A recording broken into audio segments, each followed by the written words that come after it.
Hello students, welcome to an another session of chemistry class.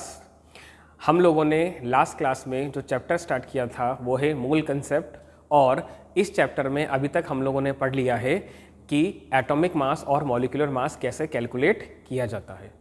जब हम atomic mass की बात कर रहे थे तो हमने तीन तरह से एटॉमिक मास को कैलकुलेट किया: relative atomic mass, absolute atomic mass और ग्राम एटॉमिक मास। इसी तरह से मॉलिक्यूलर मास को भी हमने तीन तरह से कैलकुलेट किया था: relative molecular mass, absolute molecular mass और ग्राम मॉलिक्यूलर मास। तो चलते हैं हमारे चैप्टर पे दोबारा से, और हम जो टॉपिक पढ़ रहे थे, वो जो चैप्टर हम लोग पढ़ रहे थे वो है मोल कंसेप्ट। स्टूडेंट, अभी तक इस चैप्टर में जो भी हम लोगों ने पढ़ा उसको यूटिलाइज कैसे करना है वो हम आज की क्लास में डिस्कस करने वाले हैं। तो आज की क्लास का जो हमारा टॉपिक रहेगा वो है बेसिक मोल कैलकुलेशन।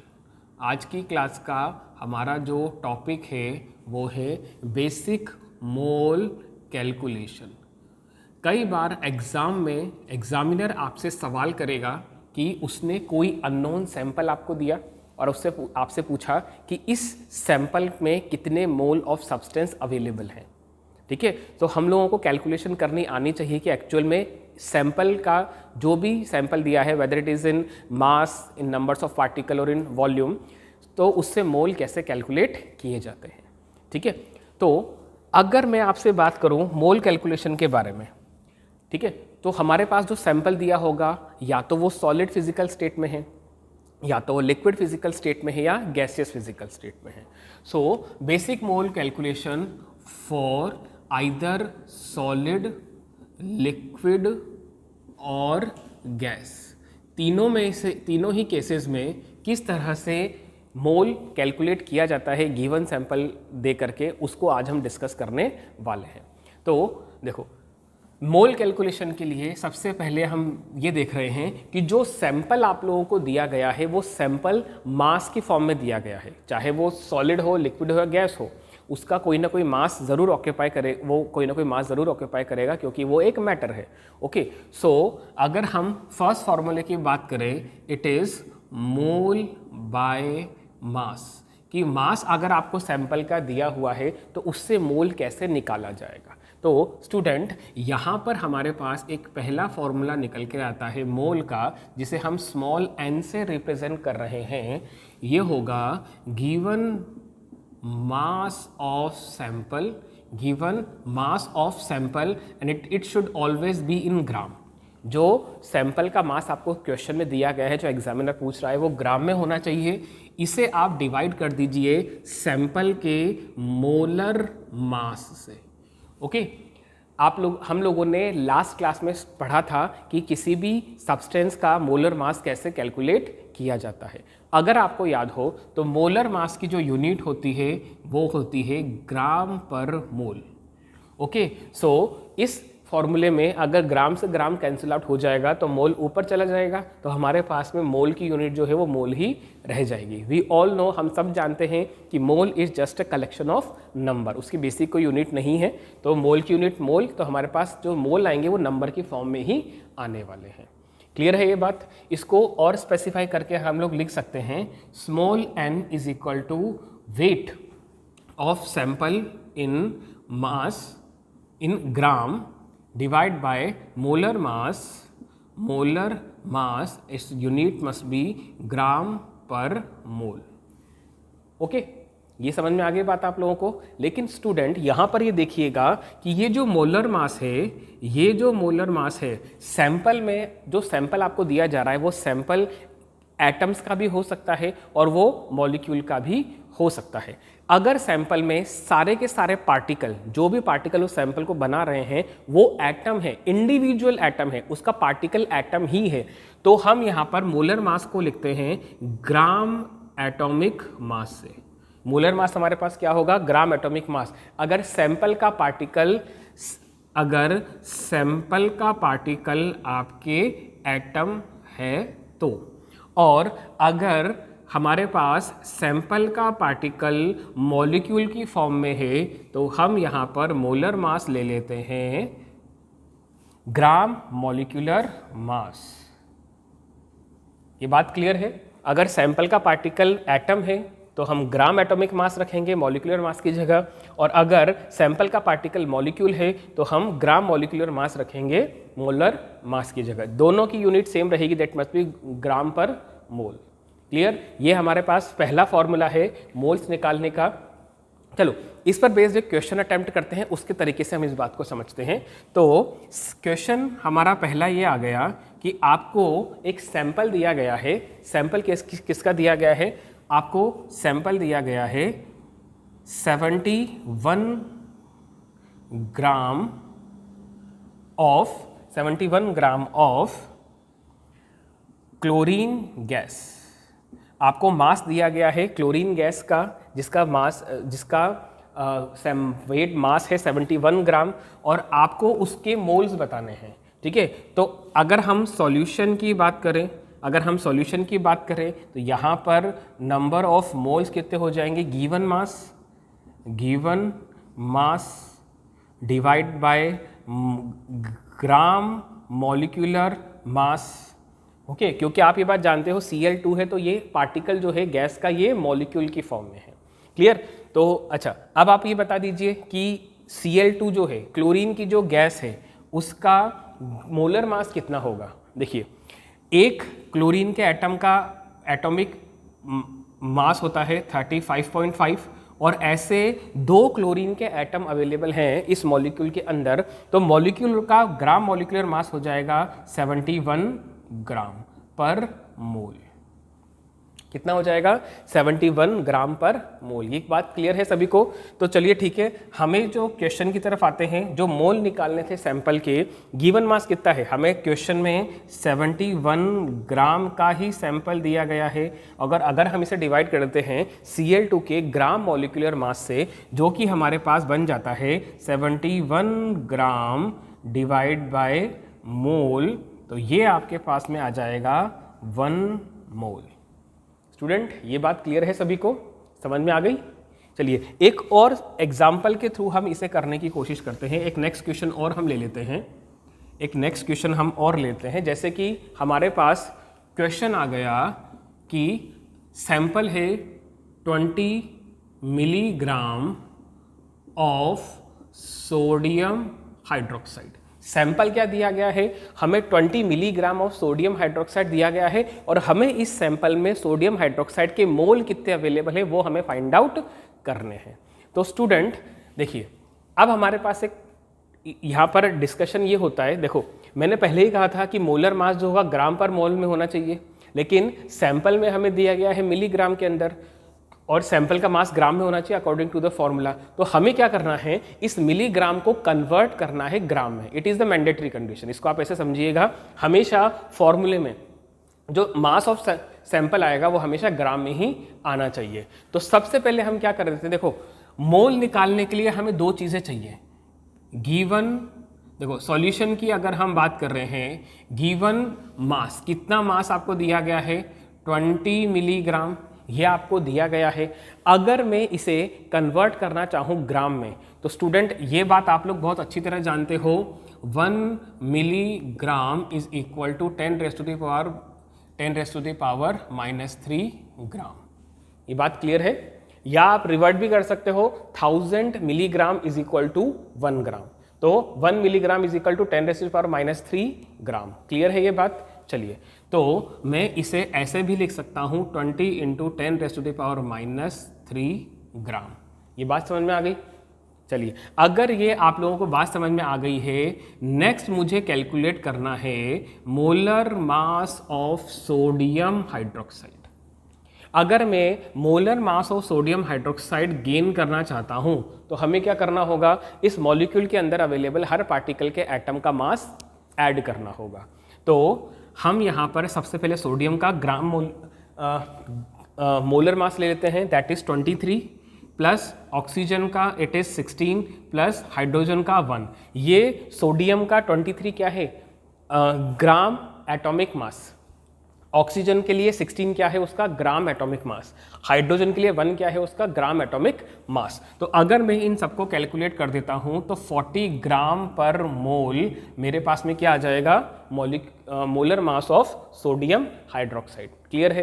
क्या अब हम मोल कैलकुलेट कर सकते हैं? यस, अब हम मोल कैलकुलेट कर सकते हैं। Moles of given sample are given as, given mass कितना है 20 इंटू 10⁻⁻³ gram divide by molar mass कितना है सैंपल का, इट इज़ अबाउट 40 ग्राम पर मोल। तो अगर मैं 40 ग्राम पर मोल यहाँ रख देता हूँ तो ये हमारे पास में आ जाएगा अबाउट 0.5 इंटू 10⁻³ मोल। स्टूडेंट ये बात समझ में आ गई आप लोगों को? क्लियर है? तो अभी के फॉर्मूले से हम लोगों ने जो क्वेश्चन सॉल्व किए वो हमारे पास मोल बाय मास था, जिसके अंदर ये बात ध्यान रखिएगा सैंपल का मास हमेशा ग्राम में होना चाहिए। मोलर मास अगर ग्राम एटॉमिक मास है तो वो भी ग्राम पर मोल में आएगा, और अगर पार्टिकल सैंपल का मॉलिक्यूल है तो वो भी ग्राम एटॉमिक मास ग्राम पर मोल यूनिट में ही आएगा। क्लियर है ये बात सभी को? चलिए स्टूडेंट एक बात ध्यान रखिएगा, एग्जामिनर आपको थोड़ा सा क्वेश्चन ट्रिकी बनाने के लिए ऐसा भी कर सकता है कि सैंपल आपको केजी में दे दे। अगर केजी में दिया है तो भी आपको उसे कन्वर्ट करना होगा किसमें, ग्राम में। चलिए एक क्वेश्चन हम और करके देखते हैं। नेक्स्ट क्वेश्चन हमारे पास अवेलेबल है। नेक्स्ट क्वेश्चन जो हम सॉल्व कर रहे हैं, कैलकुलेट मोल्स ऑफ 44 ग्राम, नहीं not 44 gram, 44 kg of carbon dioxide gas. आपको कार्बन डाइऑक्साइड गैस जो है उसका वेट कितना दिया गया है 44 kg, और आपसे ये पूछा गया है कि इसके मोल्स कितने हैं, आपको मोल फाइंड आउट करने हैं। तो अगर मैं सॉल्यूशन की बात करता हूँ तो गिवन नंबर ऑफ मोल कितना हो जाएगा, देखिए सैंपल का मास कितना है 44 kg, तो हम क्या करेंगे इस kg को पहले कन्वर्ट कर लेंगे ग्राम में। तो हम क्या लिख सकते हैं 44 इंटू 1000 ग्राम। क्लियर है? 44 kg को मैं 44 इंटू 1000 ग्राम लिख सकता हूँ, बिल्कुल लिख सकते हैं हम लोग। अच्छा अब देखिए CO2 क्या है, क्या ये इसका CO2 गैस का पार्टिकल एक मॉलिक्यूल है? बिल्कुल है। मोलर मास क्या आएगा, ग्राम मॉलिक्यूलर मास आएगा जिसकी यूनिट ग्राम पर मोल है। तो CO2 का मोलर मास कितना होगा 12, कार्बन के लिए और O2 का हम कैलकुलेट करेंगे 32, द एडिशन विल बी 44। तो 44 ग्राम पर mole will be the molar mass of the CO2 gas. अगर हम इसको सॉल्व करते हैं तो हमारे पास आंसर आ जाता है 1000 मोल। जो सॉल्यूशन, जो सैंपल आपको दिया गया है 44 kg ऑफ CO2 का, उसके अंदर मोल्स कितने अवेलेबल हैं 1000 मोल अवेलेबल हैं। आई होप हम लोगों ने ग्राम, मिलीग्राम और किलोग्राम से जो क्वेश्चन सॉल्व किए हैं उससे आपका पहला जो फॉर्मूला है वो आप लोगों को क्लियर है। चलिए अगर आप लोगों को ये फॉर्मूला क्लियर है तो हम अब बढ़ रहे हैं हमारे नेक्स्ट फॉर्मूला के तरफ, जो कि मोल कैलकुलेशन के लिए ज़रूरी है। थर्ड टाइप ऑफ सैंपल, देखिए अब अगर आपको सैंपल देगा एग्जामिनर तो वो दे सकता है नंबर ऑफ पार्टिकल के फॉर्म में। तो सेकंड जो फॉर्मूला हम लोग डिस्कस कर रहे हैं, it is mole by number of particle. Examiner जो आपको सैंपल दे रहा है, हो सकता है कि उसमें वो सब्सटेंस का मास न दे करके, जो कि ग्राम में होगा या किलोग्राम या mg जिसमें भी है, वो आपको नंबर ऑफ पार्टिकल दे दे। ये पार्टिकल एटम भी हो सकते हैं और मॉलिक्यूल भी हो सकते हैं। तो अगर हम बात करें मोल बाय नंबर ऑफ पार्टिकल की, तो यहाँ पर हमारे पास सेकेंड फॉर्मूला बन जाता है इस केस में, number of mole is equal to given number of particle, given number of particle, इसको हम डिवाइड कर देते हैं एवोगैड्रो नंबर से, एवोगैड्रोस नंबर। अब आप ये सोच रहे होंगे सर ये एवोगैड्रो नंबर क्या है, तो इसको हम और सिंप्लीफाइड कर देते हैं। एवोगैड्रो नंबर की वैल्यू होती है, फॉर्मूले में अगर हम रखते हैं तो given number of particles divide by, Avogadro number की वैल्यू हो जाएगी 6.023 इंटू 10⁻23। स्टूडेंट ये जस्ट एक नंबर है, जिसे एवोगैड्रो नंबर कहते हैं, इसकी कोई यूनिट नहीं है। जो गिवन नंबर ऑफ पार्टिकल होगा उसकी भी कोई यूनिट नहीं है, तो दोनों की यूनिट हम मोल ही यहाँ पर बता रहे हैं। क्लियर है? सबको समझ में आ गई ये बात? चलिए तो इसको भी हम एक क्वेश्चन की हेल्प से समझने की कोशिश करते हैं। हमारे पास पहला क्वेश्चन ये निकल कर आता है कि आपको सैंपल दिया गया है किसका, 3.011 into 10⁻23 particle of methane gas. Methane gas है जिसके हमें टोटल नंबर ऑफ पार्टिकल दिए गए हैं 3.011 इंटू 10⁻23 पार्टिकल हैं मेथेन गैस के। इस सैंपल का मोल कितना होगा, इस सैंपल के मोल कितने हैं। तो अगर हम सॉल्यूशन की बात करते हैं, मोल कितना आ जाएगा, गिवन नंबर ऑफ पार्टिकल कितना है 3.011 इंटू 10⁻23, और इसको अगर हम डिवाइड करते हैं एवोगैड्रो नंबर से, इट इज़ 6.023 इंटू 10⁻23, तो ये आ जाएगा 6.023 इंटू 10⁻23। स्टूडेंट इसको अगर आप सिंप्लीफाइड करेंगे इट इज़ अप्रॉक्सीमेटली 1/2, और हम कह सकते हैं 0.5 मोल। क्लियर है, सैंपल में जो नंबर ऑफ पार्टिकल दिए गए थे उसमें आपको 0.5 मोल मिल रहे हैं। चलिए एक और क्वेश्चन के थ्रू हम इसको समझने की कोशिश करते हैं। जैसे कि सेकंड क्वेश्चन हम लोगों ने ले लिया, आपको नंबर ऑफ पार्टिकल दिए हैं 0.23 इंटू 10⁻24। नंबर ऑफ पार्टिकल किसके दिए गए हैं, ये हमें दिए गए हैं अमोनिया गैस के, और ये हमें गिवन सैंपल है, इतने number of particle ammonia gas के दिए गए हैं। एग्जामिनर पूछ रहा है आपसे कि इसमें मोल कितने होंगे। तो मोल कैलकुलेट करने के लिए अगर हम सॉल्यूशन की बात करें, given number of mole n कितना हो जाएगा, given number of particle of the sample 6.023 into 10⁻24 divide by, अगर हम एवोगैड्रो नंबर की बात करें तो ये कितना होगा, इट इज़ 6.023 इंटू 10⁻23। अगर इसको आप कैलकुलेट करते हो तो ये आ जाएगा आपके पास में 10 मोल। तो स्टूडेंट जो सैंपल आपको नंबर ऑफ पार्टिकल का दिया गया है उसको अगर हम एवोगैड्रो नंबर से डिवाइड कर देंगे तो सैंपल में सब्सटेंस के मोल कितने अवेलेबल हैं वो हमें पता चल जाएगा, it is 10 mole. I am expecting कि जो हम लोगों ने पहला फॉर्मूला किया मोल बाय मास और सेकंड किया हमने मोल बाय नंबर ऑफ पार्टिकल, दोनों ही फॉर्मूले आप लोगों को क्लियर हो गए हैं। ध्यान रखिएगा स्टूडेंट, सैंपल जो है वो आपको नंबर ऑफ पार्टिकल दे रहा है। ये नंबर ऑफ जो पार्टिकल है ये एटम भी हो सकते हैं जैसे कि इनर्ट गैस के केस में होता है, या मॉलिक्यूल ऑफ गैस भी हो सकते हैं। ठीक है, ये सॉलिड, लिक्विड और गैस तीनों के लिए पॉसिबल है। यहाँ पे लिखा हुआ है ये जो सेकंड फॉर्मूला है मोल बाय नंबर ऑफ पार्टिकल, ये सॉलिड, लिक्विड और गैस तीनों ही फिजिकल स्टेट के लिए एप्लीकेबल है। क्लियर, चलिए आगे बढ़ते हैं। आगे क्या हम बात कर रहे हैं, क्या हमारे पास कोई और भी मेथड है मोल को कैलकुलेट करने का, क्या हमारे पास कोई और भी तरीका है मोल को फाइंड आउट करने का। ठीक है, बिल्कुल है तो सही, लेकिन वो तीनों फिजिकल स्टेट के सैंपल पर अवेलेबल नहीं है। अगर तीनों फिजिकल स्टेट के सैंपल पर अवेलेबल नहीं है तो किसके लिए अवेलेबल है, ये फॉर्मूला सिर्फ और सिर्फ एप्लीकेबल है फॉर गैसियस सब्सटेंस।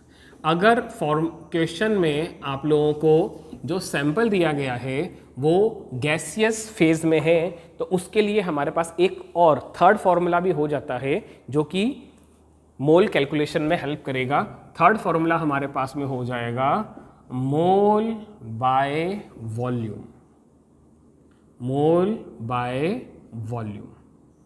अब इसका क्या मतलब है, इसका क्या मतलब है, इस फॉर्मूले तक आने से पहले स्टूडेंट हमें एक छोटा सा दूसरा टॉपिक भी डिस्कस करना होगा, that is Avogadro hypothesis. That is Avogadro hypothesis. देखो एवोगैड्रो नाम के जो साइंटिस्ट थे इन्होंने एक हाइपोथेसिस दिया, एक अवधारणा दी जिसके अकॉर्डिंग अगर गैसेस जो हैं वो सैंपल, उन गैसेस का सैंपल सेम टेम्परेचर और प्रेशर की कंडीशन रखता है तो इक्वल वॉल्यूम के केस में दोनों ही गैसेस का नंबर ऑफ पार्टिकल भी सेम होंगे। इस स्टेटमेंट को मैं लिख करके आप लोगों को समझा देता हूं। एवोगैड्रो हाइपोथेसिस क्या है, under the similar condition of temperature and pressure, pressure और टेम्परेचर की सिमिलर कंडीशन की केस में क्या होगा, equal volume of gases contain same number of particle. Okay, अगर टेम्परेचर और प्रेशर की कंडीशन सेम है और वॉल्यूम भी सेम है तो आप किसी भी गैस का सैंपल ले लीजिए, उस गैस के सैंपल में नंबर ऑफ पार्टिकल जो होंगे उन नंबर ऑफ पार्टिकल की क्वांटिटी भी सेम रहेगी। This is Avogadro hypothesis. अब ये बात हम लोगों ने यहाँ पर क्यों डिस्कस किए हैं, हम लोग ये बात यहाँ पर डिस्कस क्यों कर रहे हैं, क्योंकि जब हम ये बात वॉल्यूम के केस में बता रहे हैं तो हम नंबर मोल निकालने में वॉल्यूम को भी यहाँ पर यूज़ करने वाले हैं। तो यहाँ पर आप ये देखिएगा, मोल क्या हो जाएगा हमारे पास में, mole n is equal to given volume of gas. Student ध्यान रखिएगा, ये जो गैस का वॉल्यूम है ये लीटर में भी हो सकता है और ml में भी हो सकता है, लीटर में भी हो सकता है और मिलीलीटर में भी हो सकता है। इसे हम डिवाइड करते हैं 22.4, या तो आप इसे लीटर से डिवाइड कर दीजिए या आप डिवाइड कर दीजिए इसे 22400 ml से। क्लियर है? अगर सैंपल आप लोगों को लीटर में दे रहा है तो आप 22.4 लीटर से डिवाइड करेंगे गिवन वॉल्यूम ऑफ गैस को, और अगर सैंपल आपको ml में दिया गया है तो हम 22400 ml से इसको डिवाइड कर देते हैं। ये बात समझ में आ गई आप सबको? बट ये रूल जो एप्लीकेबल है वो सिर्फ और सिर्फ एप्लीकेबल है at condition of STP and NTP, standard condition of temperature. Similar का हमने बताना, STP की वैल्यू क्या है, STP हमारा क्या हो जाएगा, it is standard temperature and pressure. और अगर हम बात करते हैं NTP की तो ये हमारे पास हो जाएगा नॉर्मल टेम्परेचर एंड प्रेशर। ये बात क्लियर है? स्टैंडर्ड टेम्परेचर और प्रेशर, नॉर्मल टेम्परेचर और प्रेशर, NTP, STP और NTP की रेस्पेक्टिवली फुल फॉर्म हो गई। ये रूल इन दोनों कंडीशन के लिए ही एप्लीकेबल है। जो गिवन वॉल्यूम ऑफ गैस है उसको ml, अगर वो वॉल्यूम लीटर में है तो उसे डिवाइड करेंगे 22.4 लीटर से, और अगर गिवन सैंपल का वॉल्यूम ml में है तो उसे डिवाइड करेंगे 22400 ml से। क्लियर है ये बात? चलिए क्वेश्चन के थ्रू इसको समझने की कोशिश करते हैं। आप लोगों को वॉल्यूम दिया गया है, फॉर एग्जाम्पल हमारे पास 112 लीटर अवेलेबल है CO2 gas. Carbon dioxide gas का जो हमें सैंपल दिया गया है उसका वॉल्यूम कितना है, 11.2 लीटर, और आपसे पूछा गया है इसके मोल कितने हैं। तो अगर मैं इसके सॉल्यूशन की बात करूं तो मोल हमारे पास में हो जाएगा, जो कि स्मॉल n से रिप्रेजेंट किया गया है। गिवन वॉल्यूम ऑफ गैस कितना है, 11.2, और जो हमें देखो लीटर में सैंपल दिया गया है तो हमें डिवाइड करना है 22.4 से, तो हम इसे डिवाइड करते हैं 22, हम इसे डिवाइड कर रहे हैं 22.4 लीटर से, तो हमारे पास इसका आंसर आ जाएगा 1/2 अबाउट 0.5 मोल। ये क्लियर है बात सभी को? समझ में आ गई? चलिए अगर एक और क्वेश्चन हम लोग आप डिस्कस करते हैं यहाँ पर, जैसे कि हमें सैंपल दिया गया है 44.8 ml ऑफ क्लोरीन गैस। आपको जो सैंपल दिया गया है वो सैंपल का वॉल्यूम कितना है, 44.8 ml ऑफ क्लोरीन गैस, और आपसे मोल पूछा गया है। तो इसका सॉल्यूशन हम इस तरह से करेंगे कि mole small n is equal to, given sample का वॉल्यूम कितना है 44.8, लेकिन ये दिया गया है ml में, ये दिया गया है ml में, तो हमें 22400 ml से डिवाइड करना होगा। तो हम इसे डिवाइड कर देते हैं 22400 ml से। क्लियर है? अगर यहाँ से आप इस चीज़ को कैंसिल आउट कर देते हो तो ये हमारे पास में इसको सॉल्व करने पर हमारे पास वैल्यू आ जाएगी 2 × 10⁻³ मोल। इसको और सिंप्लीफाइड करके 2.002 मोल भी आप लोग लिख सकते हैं। क्लियर है ये बात? सबको समझ में आ गया कि हम यहाँ पर मोल कैलकुलेट कैसे कर रहे हैं? इसको सॉल्व करेंगे तो हमारे पास ये वैल्यू आ जाएगी। स्टूडेंट ध्यान रखिएगा, वॉल्यूम ऑफ सैंपल लीटर में भी हो सकता है और ml में भी हो सकता है। Clear? I hope you are grabbing the point कि हम यहाँ पर क्या डिस्कस कर रहे हैं। चलिए आगे बढ़ते हैं। अभी तक हम लोगों ने जो भी डिस्कस किया, मोल के 3 फॉर्मूले, number of in the form of mass, mole by mass, mole by number of particles और mole by volume for gaseous substance. तो एग्जामिनर कई बार आपसे मास देकर के नंबर ऑफ पार्टिकल भी पूछ सकता है, या नंबर ऑफ पार्टिकल देकर के वॉल्यूम भी पूछ सकता है, या वॉल्यूम देकर के नंबर ऑफ मास कितना होगा वो भी पूछ सकता है। तो देखो हम क्या कर रहे हैं, तीनों फॉर्मूलेस को अगर समराइज करने की कोशिश करें, मोल क्या होगा, गिवन मास ऑफ सैंपल जिसे हम W से रिप्रेजेंट कर रहे हैं, divide by either gram atomic mass और ग्राम मॉलिक्यूलर मास। ठीक, by mass, this formula for mole is mole by मास।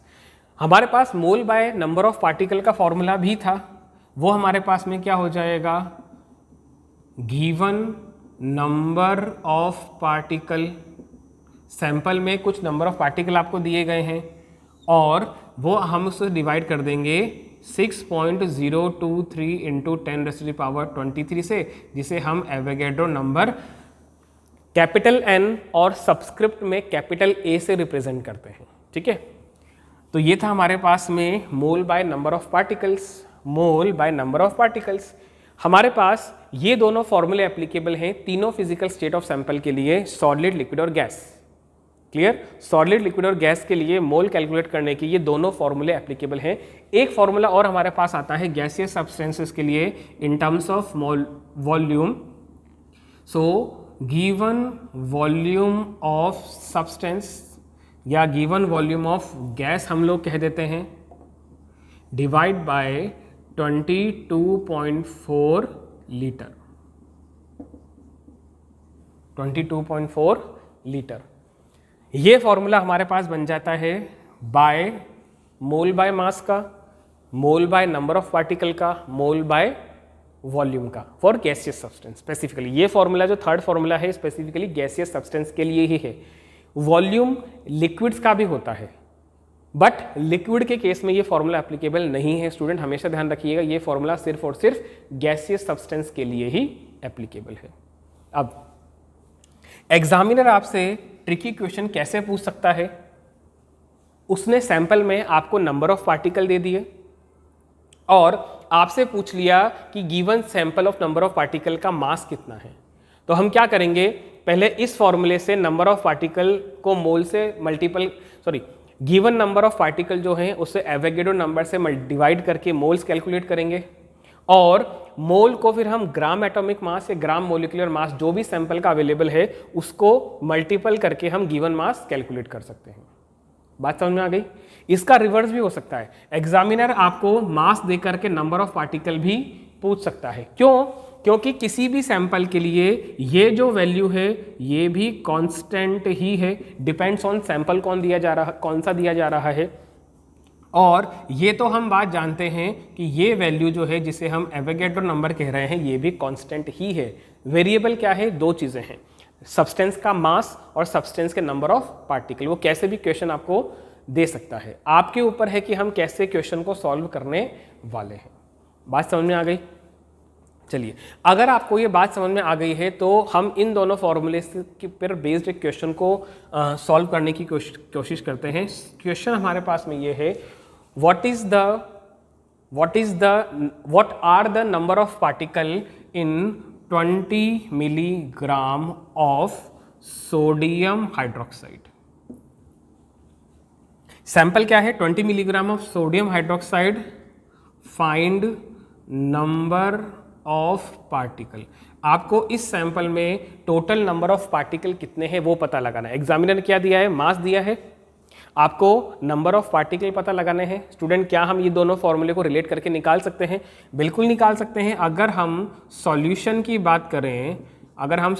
बात करें तो गिवन मास कितना है 20, बट मिलीग्राम में है, तो हमें क्या करना होगा, ग्राम में कन्वर्ट करने के लिए 10⁻³ करना होगा, ग्राम डिवाइड बाय। अब हमारे पास सवाल आता है कि सोडियम हाइड्रोक्साइड का ग्राम एटॉमिक मास लेंगे या ग्राम मॉलिक्यूलर मास लेंगे। स्टूडेंट क्या ये पार्टिकल एटम है? नहीं, ये मॉलिक्यूल है, तो हम क्या लेंगे, ग्राम मॉलिक्यूलर मास। तो सोडियम हाइड्रोक्साइड का ग्राम मॉलिक्यूलर मास कितना होता है 40 ग्राम पर मोल। क्लियर? ओके।